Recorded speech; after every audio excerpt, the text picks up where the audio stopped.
일어나셔서 미가서 말씀, 미가서 5장 2절부터 6절까지 말씀을 합독으로 봉독하도록 하겠습니다.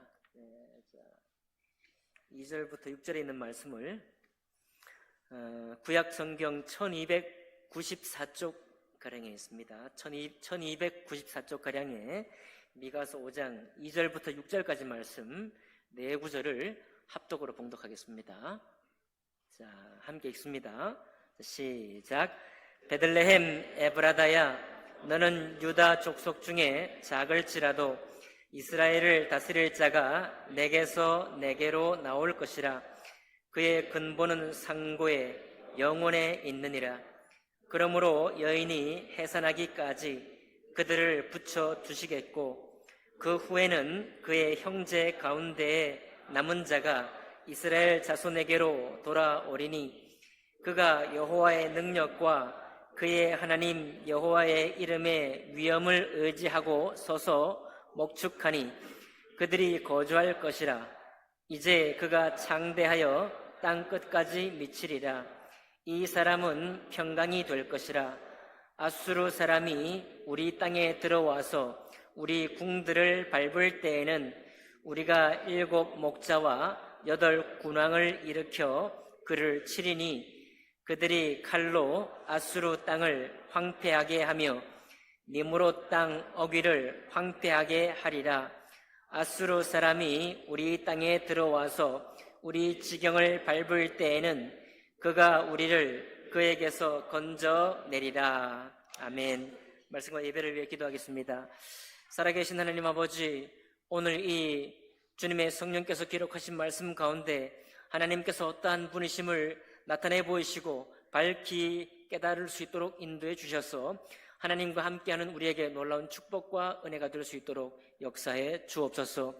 성령께 모든 예배의 시간을 맡겨드리며 귀하신 우리 주 예수 그리스도 이름으로 기도하옵나이다. 아멘. 자리에 앉으시겠습니다. 오늘 읽은 말씀을 본문으로 해서 너는 작을지라도 라는 제목으로 하나님 말씀 나누겠습니다. 1990년대 후반부터 2000년대 초반까지 저는 주일학교 교사였고요. 제 아내와 함께 주일학교를 섬겼습니다. 당시만 해도 우리 집사님들이 청년 시절에 여러 부흥회를 다녔던 것처럼 저희가 1990년대 말부터 2000년대 초반에 주일학교 봉사할 때도 여름 성경학교 시즌이 되면은 6월부터 어떤 큰 교회에서 주일학교 교사 강습회가 열렸습니다. 강습회. 그 강습회가 열리면 거기 이제 찾아가서 비록 우리 성서침례교회가 아니라고 할지라도 이제 어린이 전도협회라든지, 최근에는 뭐 파이디온 이런 데가 나타났지만 그때는 어린이 전도협회였죠. 거기서 이제 네로라는 강사를 섭외를 해서 거기 가서 이제 말씀을 듣고 도전을 받고 돌아와서 이제 여름 성경학교를 섬겼던 그런 기억이 있습니다. 아마 여기 우리 송포교회에서도 저희가 와서 이제 한 수년 동안 우리 여기 황현임 성도님, 뭐 신정부 성도님, 정명 성도님 이렇게 해서 인근에서 교사 강습회가 열리면 꼭 찾아가서 또 예배도 드리고 또 믿음의 또 충전도 받고 해서 성경학교를 섬겼던 기억이 있습니다. 네, 그런데 그때 이제 우리가 어떤 거에 지금 거기가 어딘지 서울 지리에 대해서 제가 뭐 그때 잘 몰랐기 때문에 어디인지는 몰라요. 네, 갔더니 머리가 희끗하신 우리 연륜이 있는 깊으신 강사 목사님이 오셔서 말씀을 전하시는데, 말씀을 전하시기에 앞서서 그날 이 말씀 전하러 오는 길에 있었던 일을 얘기를 하시더라고요. 이분은 장애가 있습니다. 이제 다리를 절어요. 다리를 저는데 마침 이제 시간도 급하고 이제 쫓기고 있는데 이제 강의 시간도 얼마 안 남았고, 그래서 이제 지하철을 내려서 이제 열심히 오려고 하는데 막 사람들도 붐비고 마음은 급하지. 그러다가 이제 발을 헛디뎌가지고 넘어진 거예요. 그러면서 이제 이 나이 지긋하신 목사님이 저희들에게 말씀 직전하시는 말씀이, 그때 제 안에 무슨 말이 나온지 아십니까, 여러분? 하나님께 대한 감사가 나왔을까요? 물으시면서 그때 뭐라고 나오니까, 에이씨! 에이씨! 막 하나님 나를 이렇게 몸도 불편하게 만들었는데 왜 이렇게 시간도 쫓기게 만들고 이렇게 자빠지게 했는지 막 갑자기 짜증이 팍 올라오면서 에이씨 그랬다고 그러면서 말씀 시작 전에 그 얘기를 하시더라고요. 뭐 거룩한 말씀이 뭘 쫓아서 이제 교사들이 막 모여있는 곳에서 그 말씀을 이제 나이 지긋한 분이 하니까 폭소가 이제 터져 나왔죠.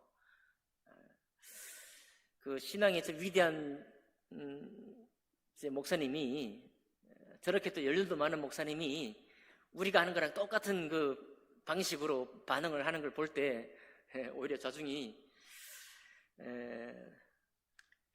뭐라고 해야 될까요? 격려가 됐다고 합니까? 아니면 그런 거 있죠. 우리가 이제 목사님이 실수를 하면 성도님들 좋아하는 그런 게 또 있잖아요. 그런 것처럼 아주 폭소가 나오고 오히려 그 말이 그 고백이 위로가 되는 그런 고백이었던 기억이 있습니다. 제가 이제 아마도 그분의 나이 또래가 된 것 같아요. 대충 이제 우리가 젊을 때 하나님께 뭔가 좀 위대한 것, 좀 더 영적인 것, 조금 더 축복이 되는 어떤 것을 만나러 갔다가 그 오랜 동안 하나님을 섬기고 또 주일학교 강사했으니까 여전히 주일학교에 섬기고 있던 그분의 입에서 A씨 하는 말, 자기 몸에서 올라오는 그 고백을 들었을 때 위로가 되었던 지금 생각해보니까 지금 제가 그쯤 아마 나이가 된 것 같은데 생각해보니까 이제 더 많이 이해가 되는 거예요. 그런 고백이네, 그런 말이 여기 이제 청년의 나이 때에는 좀 더 올바르고 조금 더 영적이고 조금 더 신실한 고백을 듣기를 원하는 나이이기 때문에 아마도 기독교인들에 대한 어떤 불만, 이제 이 땅에서 나타나는 교회에 대한 좋지 못한 소식에 대한 그 정의감 때문에 좀 싫어하고 교회가 좀 더 안 그랬으면 좋겠다라고 하는 그런 마음이 훨씬 더 이제 가득 찰 그런 나이입니다. 저는 그 마음을 사랑합니다. 그래서 그런 정의감, 또 올바로 세워져야 한다고 하는 그런 것 사랑해요. 그러나 동시에 하나님이 우리의 존재, 우리가 어떤 사람인 것을, 우리가 어떤 위인들인 것에 대해서 이렇게 말씀하시는 구절들, 또 그런 우리의 실패담들을 보여주는 그런 성경 구절을 보게 되면 이제야 조금 왜 이 말씀들이 기록되었는지를 조금 더 이해를 하게 되는 것 같습니다. 오늘 말씀의 제목이 너는 작을지라도 라는 제목입니다. 여기 오늘 그 미가서 5장 2절의 이 말씀은 예수 그리스도를 가리킨 것이다 이렇게 말씀을 우리가 많이 들어온 말씀입니다. 베들레헴 에브라다야 너는 유다 족속 중에 작을지라도 이스라엘을 다스릴 자가 너에게서 나에게로 나올 것이라. 그의 근본은 상고에 영원에 있느니라. 이 고백을 한 것이 누구냐? 바로 예수 그리스도 우리 주님을 향한 고백이다. 이렇게 이제 예언된 말씀으로 보는 것이죠. 근데 어쨌든 이 미가가 이 말씀을 기록할 때는 예수 그리스도를 향한 직접적인 말씀이 아니라 이제 아수르로부터 공격받을 때 이스라엘이 스스로 신앙적으로 부패해서 아수르가 오히려 심판의 막대기가 되었을 때의 고백입니다. 그러니까 사방을 둘러보아도 신실한 사람을 찾아보기보다는 오히려 아수르 군대가 여기 지금 미가가 활동할 때가 히스기야 왕대라고 말씀을 드렸습니다. 지난주에도 이사야 선지자와 같은 활동을 했던 시대에 미가가 활동했다고 말씀드렸습니다. 히스기야 당대에 비록 정국개혁을 했을지라도 그 앞뒤에 이스라엘 사람들이 신앙적으로 부패했기 때문에 아수르가 심판의 도구가 되어가지고 예루살렘 성을 막 완전히 포위해서 오랫동안 포위한 나머지 많은 이스라엘 백성들이 굶주려서 아사하기도 하면서 했던 어려웠던 시절이 바로 미가가 이 고백을 한 때입니다. 그러니 여기서 내게서 이스라엘을 다스릴 자가 내게로 나올 것이다. 이 말씀 고백도 예수 그리스도로 훌쩍 뛰어서 적용되지 아니하고 이미 이때 당시에 이 이스라엘을 구원할 사람이 나올 것에 대해서 하나님께서 예언하신 그런 말씀이라고 이해하면 되겠습니다. 그런데 여기 말씀할 때 먼저는 그 사람의 구원할 사람에 대해서가 아니라 이 고을에 대해서 먼저 말씀하고 있어요. 우리가 신약에도 많은 말씀이 있는 것처럼 갈릴리에서 무슨 선한 것이 나오겠느냐라고 물었던 것처럼요. 여기에는 갈릴리가 아니라 어딥니까? 베들레헴 에브라다. 여기가 유다 족속 중에 작은 곳인데 이 작은 마을에서 이스라엘을 다스릴 자가 나온다라고 하는 그런 예언이 되겠습니다. 사실은 이스라엘이라는 나라를 취할 때도 주님께서 말씀하셨죠. 너희가 뭐 숫자가 많아서 내가 너희를 선택한 것도 아니고, 너희가 무슨 믿음이 좋아서 선택한 것도 아니고, 너희가 무슨 요즘 우리 사람들이 유대인들이 머리가 좋다고 이제 그런 얘기를 하는데, 너희가 무슨 머리가 좋아서 내가 선택한 것이 아니라 너희가 비록 작을지라도 그 작은 가운데서 하나님께서 어떻게 일하시는지를, 그 능력 많으신 하나님이 어떻게 세계 역사 가운데 일하실 것인지를 나타내 보이기 위해서 미약한 너희를 택했다, 그런 말씀을 하셨잖아요. 그러니까 여러분, 오늘날 유대인들이 뭐 머리가 좋고 세계 경제를 쥐락펴락한다고 하는 그런 것 때문에 우리가 오해하면 안 되겠습니다.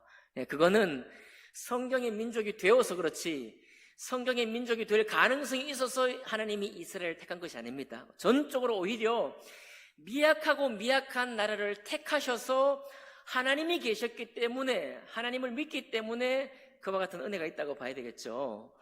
이스라엘도 뭐 경상남북도 만큼도 안 되는 그런 좁은 땅이잖아요. 뭐 성지순례가 됐든지, 여러분 아마 이 성경이 기록된 당시에 기록된 이스라엘뿐만 아니라 이스라엘에게 영향을 미쳤던 이 주변 나라들을 통틀어 봐야 얼마 안 돼요. 남유럽, 북아프리카, 중동, 그 땅 얼마 안 됩니다. 세계 전체로 봤을 때 뭐 20분의 1도 안 되는 그 땅에서 다 일어난 일입니다.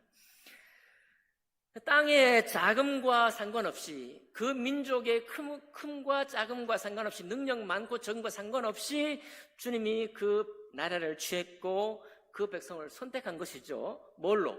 전적인 은혜로. 택함 받을 이유가 있어서가 아니라 전적인 은혜로 선택한 것입니다.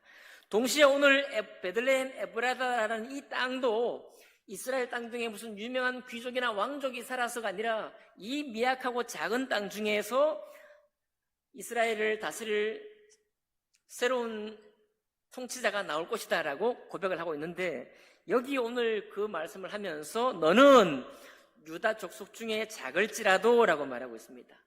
뒤집어 말하면 주님께서 일하는 그 조건은, 주님께서 하나님의 영광을 나타낼 그 조건은 크고 작고 능력이 있고 없고에 상관하지 않는다고 하는 말씀이죠.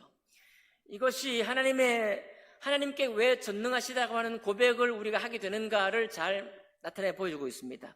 우리 자신의 능력의 많고 적음이나, 우리 자신의 귀함과 또 천함이나, 우리의 부유함이나 천함이나 가난함이나에 상관하지 아니하고 주님께서 우리에게 역사하실 때 하나님의 일이 나타난다고 하는 주님의 고백이 되겠습니다.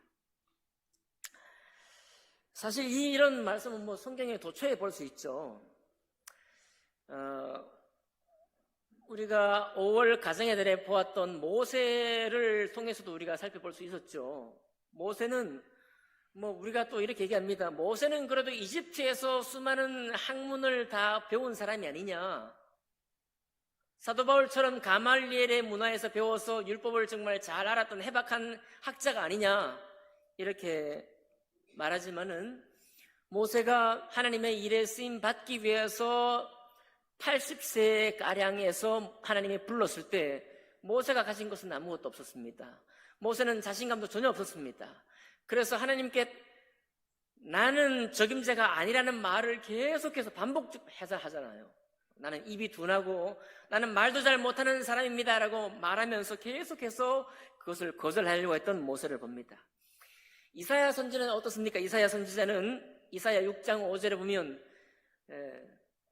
어떻게 말해요? 나는 입술이 부정한 사람입니다 라고 말해요. 그 말은 무슨 얘기입니까? 나는 하나님의 말씀을 전할 사람이 못 됩니다, 그런 얘기예요. 나는 하나님 말씀을 전할 자격이 없는 사람입니다 라고는 고백입니다. 예레미야 선지자는 또 어떻게 고백합니까? 예레미야 1장 6절에 나는 아이라, 나는 어린아이라, 나는 아무것도 모릅니다. 나는 아무것도 할 수 있는 능력이 없는 사람입니다. 그런데 어떻게 내가 하나님 말씀을 전할 수 있겠습니까? 라고 자기를 부르신 하나님을 신사적으로 거절하는 예레미야를 보게 됩니다. 성경은 대부분 이와 같은 말씀으로 이루어져 있습니다. 우리가 월요일에 아침 문자를 보내드렸던 것처럼 그렇다고 하면 외모도 준수하고 키도 장대했던 사울은 어떠냐? 사울 자신도 그랬을 뿐만 아니라 이 사울 왕을 바라보았던 주변의 모든 사람들이 사울 왕이 왕되기에 적합하다 할 만큼 준수한 사람이었습니다. 그렇다고 여러분, 주님은 준수한 사람을 왕으로 쓰지 않느냐? 않죠. 그렇지 않죠.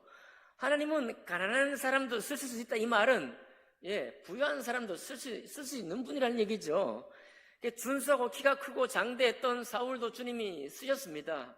다만 주님이 사울을 발탁해서 쓰셨지만 사울은 하나님의 뜻에 결국 합당하지 못한 사람으로 드러났고, 그리고 하나님께로부터 왕에게서 폐위되는 그런 어려움을 당한 것이죠.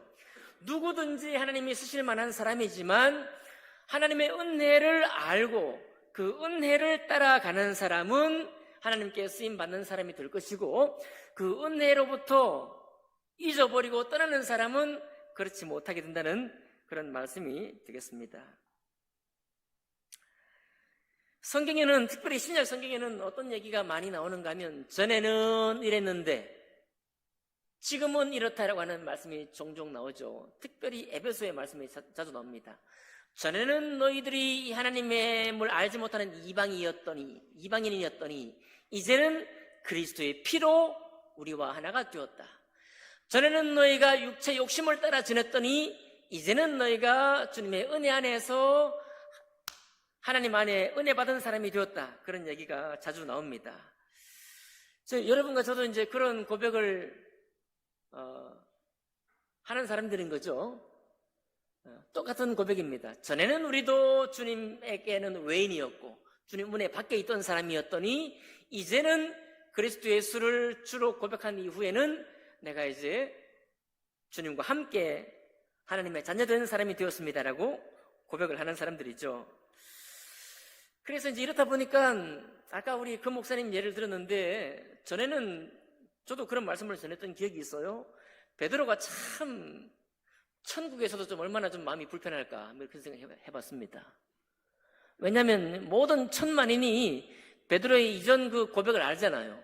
자기가 스스로 모든 생계의 어부, 자기 평생의 베테랑이었던 어부의 생활을 버리고 배도 버리고 생업도 버리고 아내와 함께 주님을 따랐던 사람이잖아요.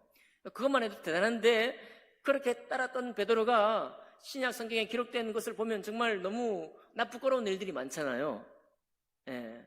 그래서 막 주님을 3번이나 부인하고, 오늘도 말씀이 어떤 말씀이 나오는가 하면 3절에 보면 그의 형제 이후에는 그의 형제 가운데 남은 자가 이스라엘 자손에게 돌아오리니, 이런 말씀이 있어요.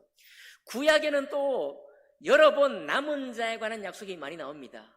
남은 자가 어떤 말이냐면 많은 이스라엘 백성들이 패역하여서 하나님을 쫓아가지 못하지만 남은 자가 있을 것이다. 렘넌트, 남은 자가 있을 것인데 이 남은 자를 통해서 주님이 다시 일할 것이다.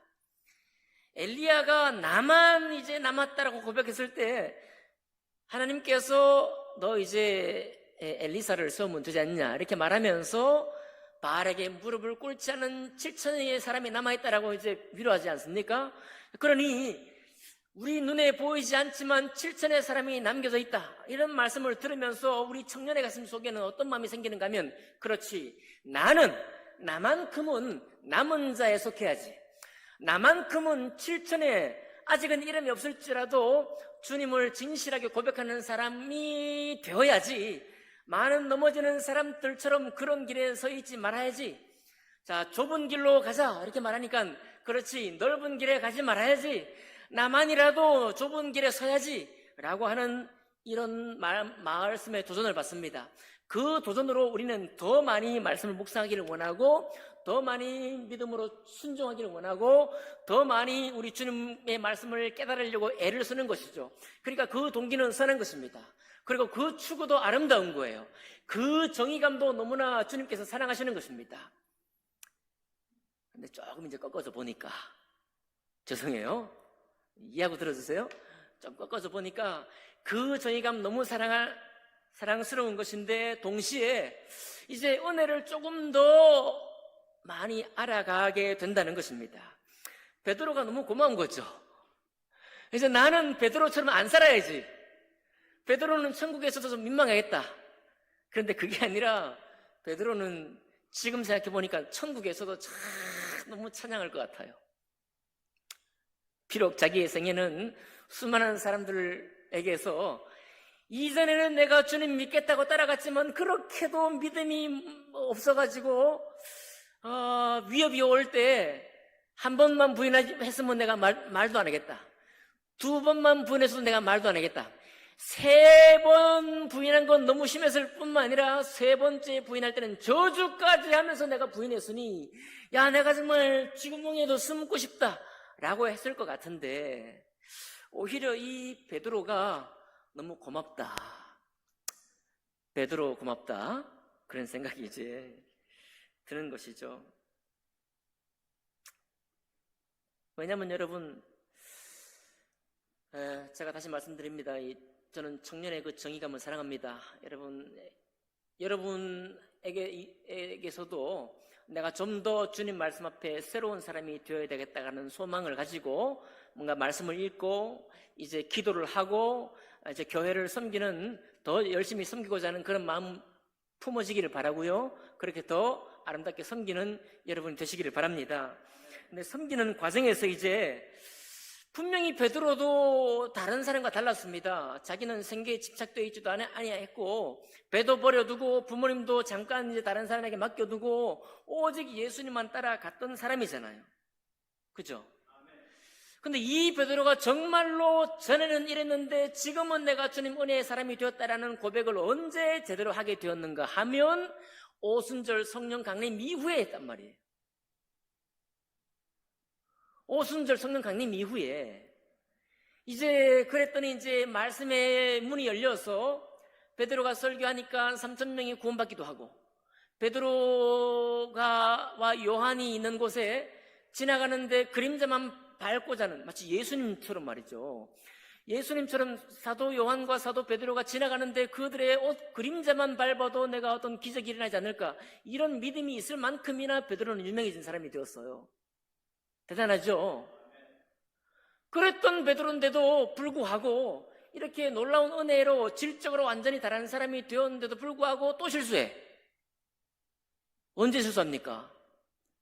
사도 야고보하고 율법에 충실한 그 유대인들이 함께 오는 것을 보고 베드로가 이제 바나바와 함께 이방인들 아직 할례받지 않은 이방인들과 식사하다가 은혜 있을 때 식사하다가 은혜를 생각할 때 식사하다가 이제 할례받은 유대인들이 오니까 슬그머니 거기서 그 자리를 떠나갔잖아요. 그걸 누가 봤어요? 사도 바울이 봤습니다. 사도 바울이 봐가지고 공개적으로 책망을 해요.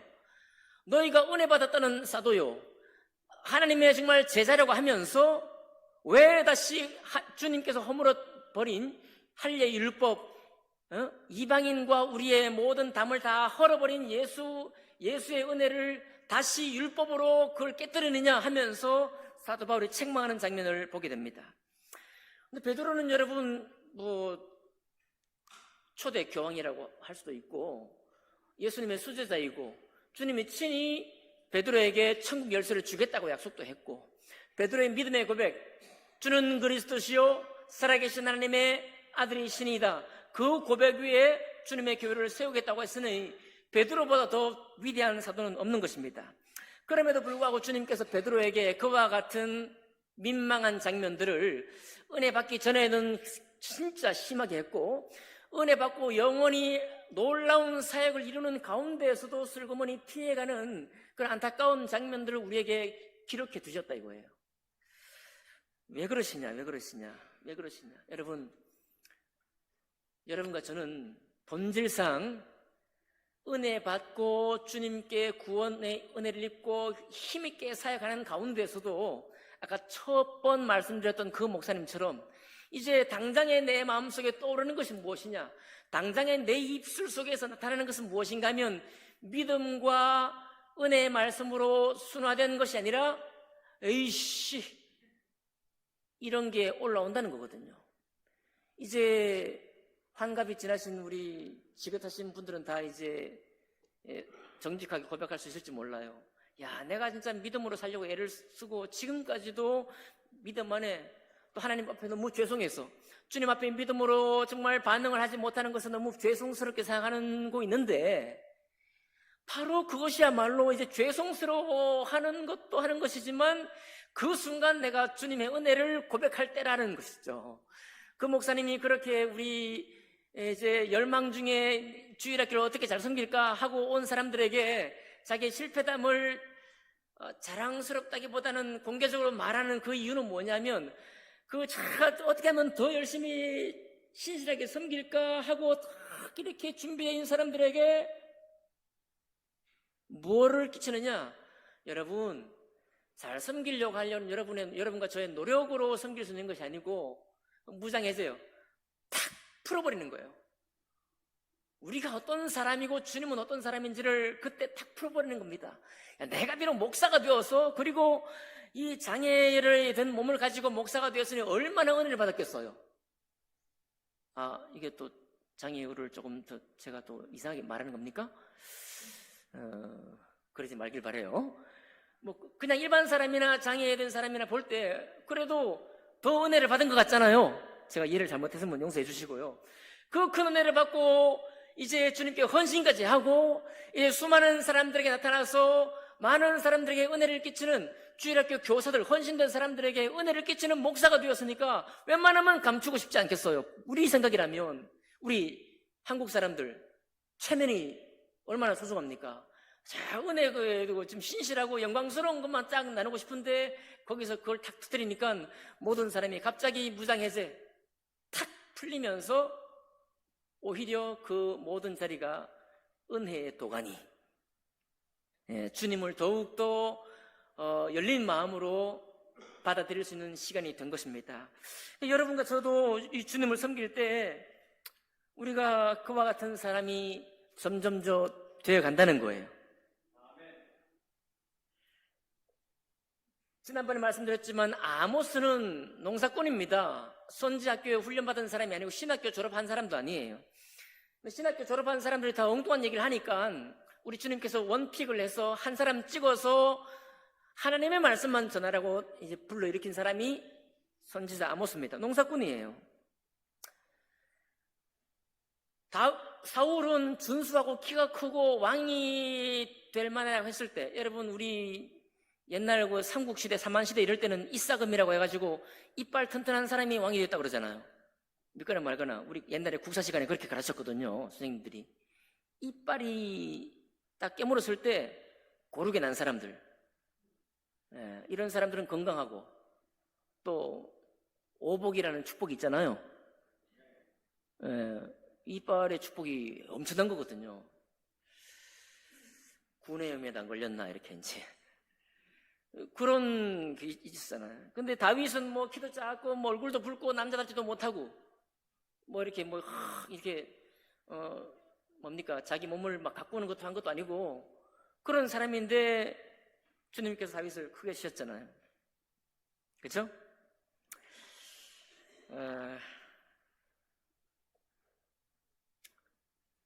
여러분과 저는 어떨 때 자신감이 생기느냐 하면 어제 해본 일, 어제 그 일을 해봤으면 그리고 그 일을 해보고 그 일을 좀 생각보다 잘한 기억이 있으면 거기서 자신감을 우리가 얻게 됩니다. 그리고 그 해낸 일들을 좀 더 잘하게 되고 그게 좀 쌓이면은 훨씬 더 자신감이 더 생겨요. 그림에 소질이 있다는 얘기를 들어가지고 그림을 좀 그렸더니 막 칭찬을 받아. 칭찬을 받으면 더 그리고 싶고 더 잘 그리게 되죠. 거기서부터 어느 순간부터 자신감이 막 생겨납니다.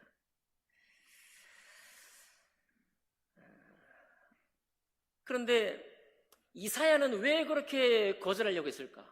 모세는 왜 그렇게 또 자기가 말도 잘 못한다고 또 거절하려고 했을까? 예레미야는 왜 또 자기는 아이라고 또 주님 주님이 불렀는데 굳이 또 거절하려고 했을까? 생각해 보면은 여러분, 우리가 이 땅에서 일도 사실은 자신감 얻기 위해서는 해봤어야 하고, 해본 일에 칭찬도 받아봐야 하고, 소질이 있다는 말도 들어봐야 될 텐데, 하나님의 거룩한 일을 해본 적이 없는 것입니다. 거룩한 하나님의 일이에요. 거룩한 하나님을 해본 일도 없고, 그러니 자신감이 나타날 이유가 도무지 없는 것입니다. 저 역시 마찬가지였습니다. 제가 목사가 될 거라고는 되고자 했던 소망은 있었겠지만, 목사들 자격이 있나 했을 때 자격이 없다고 봤어요. 왜냐니까, 제가 만난 처음 목사님이 종암동교회 목사님인데, 그분은 말씀은 뭐 어떨지라도 그분은 불도저같이 밀어붙이는 추진력이 있었다고 옛날에 제가 한번 말씀드린 적이 있습니다. 성도님들도 좋아했던 이분의 목사님을 처음 그 후임으로 받아들일 때 뭐가 좋았다고 했는가 하면 막 추진력 때문에 좋아했다는 거예요. 저분이 우리 목사님이 되면 불도저같이 밀어붙이는 추진력이 있다는 거예요. 근데 제가 청년 때 아무리 생각해봐도 저에게는 불도저가 없는 거예요. 여러분, 저에게 불도저 같은 추진력이 있습니까? 그거 다 나중에 생긴 거예요, 나중에. 그때는 없었다고요. 조금도 없었습니다. 그러니까, 목사 되면 정말, 근데 없는 거예요. 그 없던 저에게 그 없다고 생각했던 저에 대한 저의 편견을 깨뜨린 것은 하나님의 말씀입니다. 은혜로 역사한 거예요. 그러니까 선지자도 마찬가지인 것입니다. 하나님의 일에 쓰임받은 다윗도 마찬가지예요. 여러분, 모세도 마찬가지입니다. 아무리 둘러보고 해봐도 저 많은 사람들을, 저 나라를 이끌어 간다고 했을 때 도저히 자신감이 생길 수는 없는 것입니다. 여러분과 저도 다 마찬가지인 거예요. 우리가 지금 하나님의 일을 하고 있고 하나님의 몸된 교회를 섬긴다고 하고, 여러분 한번 도전해 보십시오. 내가 말씀으로 다른 사람을 돕고 싶다. 나에게 뭐가 있었어? 내가 무슨 능력이 있어가지고 내가 말씀으로 다른 사람을 양육할 건가? 처음에는 목사님이 시켜도 할 수 없어요. 안 해봤으니까요. 그리고 심지어 이건 하나님의 일이니까, 세상 일도 아니고 자기가 없다고 생각하는 거예요. 자, 그런 여러분들에게 기뻐하시기 바랍니다. 그런 여러분에게 누가 계시냐? 예수님이 계십니다. 예수님이 계셔요. 그 예수님이 예수님을 사역을 생각해 볼 때 정말 너무나 기가 막히지 않습니까? 베드로 같은 사람을 데리고 사역을 한 거예요. 또 한참 길을 가다가 이제 서로 겸손하게 섬기고 이제 은혜 받을 때쯤 됐고, 주님께서 그렇게 교훈했으면 충분히 이제 믿음이 나올 만한데, 길 가다가 무슨 이야기로 다퉜다고 해서 서로 제자들끼리 누가 크냐. 그리고 이미 또 은혜 받았던 베드로에게 또 뭐라고 했습니까? 예수님께서 내가 이제 사람들에게 죽임을 받아가지고 3일 만에 다시 살아날 것이다. 그렇게 말하니까 베드로가 예수님의 뭘 잡고? 멱살을 잡고, 그렇게 하면 안 됩니다. 내가 3년 반 동안 주님을 다 버려두고 따라왔는데 지금 와서 그렇게 돌아가시면 나는 뭐가 됩니까? 그런 마음으로 멱살을 잡고 흔들었다 이 말이에요. 원래 주님의 입장에서 생각할 때, 야, 내가 저거 데리고 뭐 하겠냐? 저를 생각하세요, 여러분. 내가 저서 데리고 뭐 하겠냐라는 생각이 들지 않았겠어요? 근데 주님께서 이 제자들에게 하신 일이 뭐냐? 그렇게 교훈하고 가르치셨지만 겟세마네 언덕에 올라갔을 때 어떻게 했습니까? 제자들이 예수님께서, 야, 내가 저기 좀 떨어져가지고 내가 기도할 테니까 제자들에게 부탁했잖아요. 얘들아, 나를 위해 기도 좀 해달라. 그죠? 그때는 내일 체포될 거니까 이제 3년 반 기간이 다 끝난 겁니다. 주님께서 가르칠 만큼 가르치셨고, 기적을 보일 만큼 보이셨고, 하나님의 능력도 변화산상에서도 변화되는 것도 보이셨으니까 볼 거 다 보고 들을 거 다 들은 상태거든요. 그럴 때 겟세마네 언덕에서 제자들이 어떻게 했습니까? 죄송해요.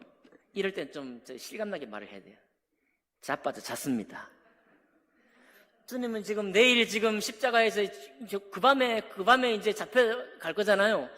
그 밤에 잡혀가서 내일이면 채찍 맞아가지고 피 흘리고 신문 나오고 이제 십자가 오를 판인데 절체절명의 순간인데 자빠져서요. 주님이 기도하시다가 다시 왔잖아요. 하다가 와보니까 졸고 있잖아요. 한 번 더 부탁했죠. 그거 다시 기도하러 갔습니다. 또 와보니까 어떻게 해요? 실감나게 말씀하시라니까요. 자빠졌잖아요.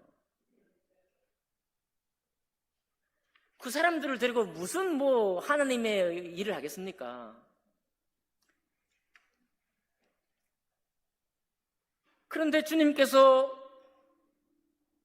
전혀 이제는 자기를 따랐던 사람의 도움을 받지 못하실 때는 어떻게 하셨느냐?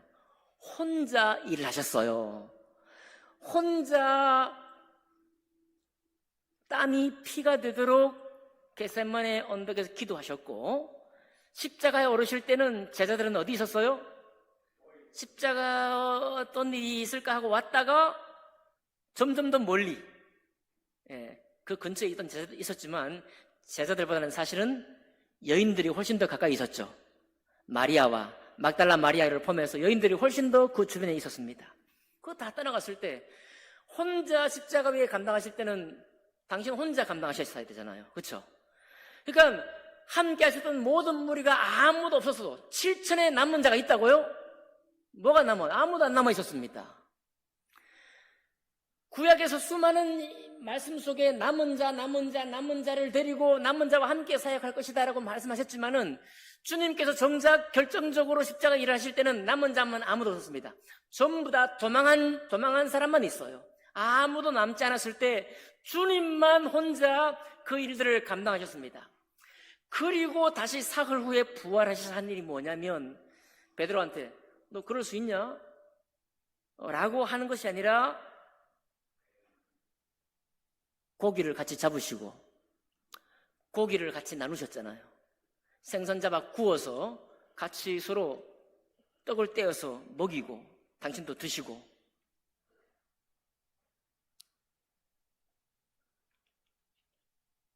거기까지 하니까 베드로가 깜짝 놀랐죠. 여러분, 그러니까 주님께서 혼자 일을 감당하신 이후에 주님께로 받은 그 은혜를 사실은 누구에게 흘려 보내셨습니까? 주님과 끝까지 따라간 남은 자가 아니고 7천에 예비한 군사가 아니라 전혀 형편없이 도망가고 잠을 잤던 바로 그들에게 예수 그리스도의 영을, 또 주님께서 받은 영광을 제자들에게 다 나눠주신 거예요. 그리고 그 제자들에게 약속하기를 영원히 나의 영, 하나님의 영, 예수의 영, 거룩한 영, 성령으로 너희와 함께 하겠다라고 약속한 것입니다. 그러니까 베드로가 우리 젊은 날에 베드로가 좀 민망할 것 같지만은 베드로가 너무 감사한 것은 저렇게 수제자였던 베드로를 주님이 영원히 쓰시는 거구나. 오히려 베드로를 들어서 베드로만도 못한, 베드로 근처도 가지 못한 우리 모든 사람들을 위해서 하나님의 은혜가 어떠한 것인지, 하나님의 능력이 어떠한 것인지를 천만인에게 다 보이셨구나라는 고백을 하도록 한 것입니다. 그래 얼마나 감사해요.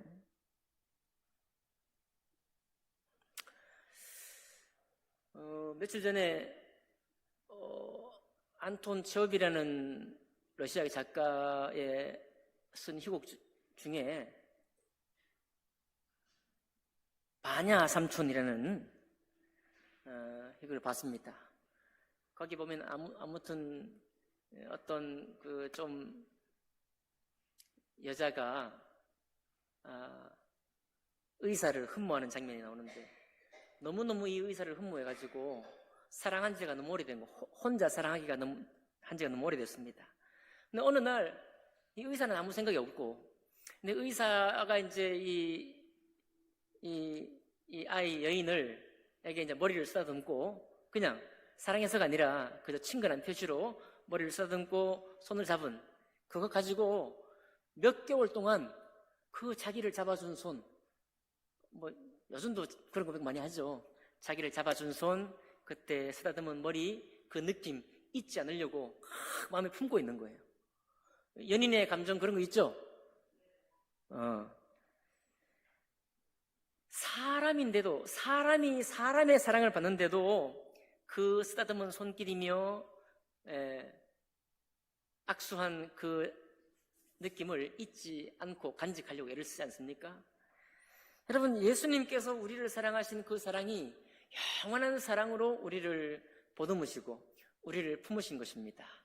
여러분과 제가 어떤 사람이라도, 여러분과 제가 얼마나 사랑에 연약한 사람이어도 상관없이 우리를 그렇게 품으셨어요. 그래서 저는 너무 감사가 됩니다. 그래서 저는 여러분과 함께 신앙생활하는 게 너무 기뻐요. 제가 최근에 보니까 어떤 분은 잠깐 마음에 생각만 했는데 어떤 다른 분을 마음을 감동해가지고 생각하는 것을 채워주기도 하시고, 어떤 참 사려 깊은 자매는 또 생각하고 기도하는 가운데서 어떤 다른 자매를 격려도 하고, 이게 지금 우리 교회에 막 불을 듯이 일어나고 있습니다. 서로를 생각하고 서로를 섬기고, 우리 나오이 반이 열심히 음식을 준비하지만 우리 에스더 반에서도 마리아 반에서도 음식이 장만하는 것을 이제 어려워하지 않고 힘들어하지 않고 막 도전해서 이제 막 음식을 섬기려고 해요. 자, 이런 서로 섬겨가는 이 모습들이 너무 아름답지 않습니까?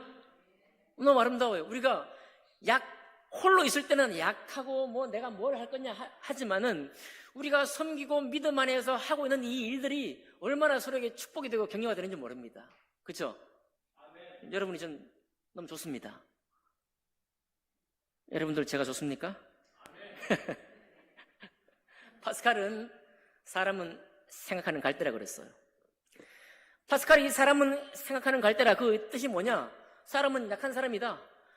야, 저 우주는 모든 운명의 일도 하고, 우주는 생겼다가, 별은 생겼다가 사라지기도 하지만 이 우주는 답답하고 한심한 게 뭐냐? 우주는 자기가 하는 일이 뭔지 깨닫지 못한대요. 그러나 우리 사람은 이렇게 연약한데도 불구하고 우리가 어떻게 하고 있는지 깨닫거나 인식할 수 있는 사람이라는 겁니다. 그러니까 연약한데 우리는 생각하는 갈대, 연약한 갈대지만 생각하게 하는 사람이기 때문에 우리는 위대하다, 고귀하다. 근데 이걸로는 부족해요. 이 파스칼의 고백만으로 부족합니다. 여러분과 저는 어떤 갈대냐? 우리는 사랑하는 갈대예요. 한번 따라해 봅시다. 사랑하는 갈대. 사랑 잘 못해. 사랑 잘합니까 여러분? 우리 사랑 잘 못해요. 사랑 잘 못해서 우리가 흔들려. 저번에 사랑, 저것밖에 안 되나? 이런 어려울 때도 있겠죠. 그러나 그래서 우리가 흔들리긴 하지만, 이 사랑이 흔들리긴 하지만 우리는 여전히 사랑이라는 말을 붙잡고 살고자 하는 하나님의 사람인 것입니다. 누구를 의지해서냐? 예수 그리스도의 사랑을 힘입어 우리를 꾸짖지 않습니다. 우리의 형편과 처지에 대해서, 우리의 연약한 신앙에 대해서, 나 왜 그것밖에 안 되냐? 10년 지나고 20년 지났는데 왜 아직도 그 모양이냐? 이렇게 윽박지르지 않는다 이 말이에요. 우리에게 찾아오셔서 뭐 한다고요? 고기부터 먹자. 맛있는 고기 먹으면 여러분 위로가 되더라고요. 해보셨습니까?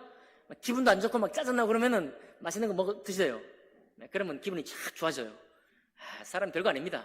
우리 엄청 대단한 거 해가지고 기분 좋아지는 게 아니라 맛있는 거 먹으니까 기분 좋아지더라고요. 기도 열심히 해가지고 은혜 받으면 기분 좋아진다고요? 아닙니다. 맛있는 거 먹으면 기분 좋아져요. 그러니까 기분이 일단 좋아져야지. 기분이 또 새로워져야 또 사랑할 수 있는 힘이 되지 않겠습니까? 여러분, 사랑하는 갈대, 여러분과 제가 아무리 무능하게 보이고 사랑도 연약해 보이고 별반 위대한 것이 없어 보여도, 다시 말씀드려요, 주님은 여러분과 제가 아무런 도움이 되지 못하는 상황에 있을 때 혼자 그 일을 감당하셨고, 혼자 감당하신 영광과 축복을 여러분과 저에게 전부 다 애누리 없이 쏟아 부어 주십니다. 그 믿음으로 오늘도 여러분과 제가 섬기고 있고, 앞으로 우리의 호흡이 끝날 때까지 우리는 여전히 흔들려요. 에이씨, 안 해버릴 거야 라는 말이 꿀떡같이 나오지만 주님 은혜가 여전히 우리에게 있어서 우리는 섬길 수 있는 사람입니다. 그래서 너는 작을지라도, 나는 작을지라도 우리 주님의 사랑이 너무 크시기 때문에 우리는 소망이 넘치는 사람입니다. 축복합니다. 기도하겠습니다.